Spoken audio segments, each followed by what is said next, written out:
कि प्रेम ऐसा हो जो उन्हें अपना ना पड़े। प्रेम ऐसा हो जो उन्हें अपना ना पड़े और इंतजार ऐसा हो कि उन्हें आना पड़े। श्री बिहारिणी जो सच पूछो तो भक्त की भावना ही भगवान को खींच लाती है। भक्त का भाव ही प्रभु को मजबूर कर देता है आने के लिए। वो हमारी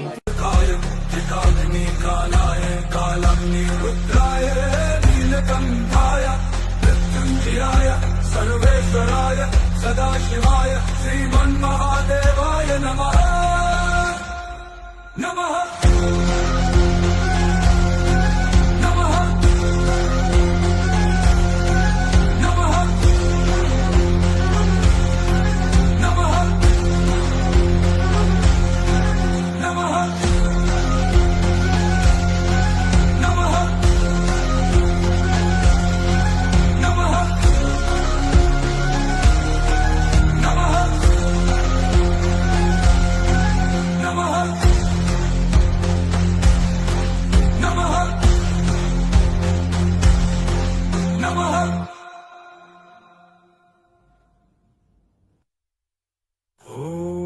नमस्ते अस्तु भगवान विश्वेश्वराय महादेवाय त्र्यंबकाय त्रिपुरांतकाय त्रिकाग्निकालाय कालाग्निरुद्राय नीलकंठाय मृत्युंजयाय सर्वेश्वराय सदाशिवाय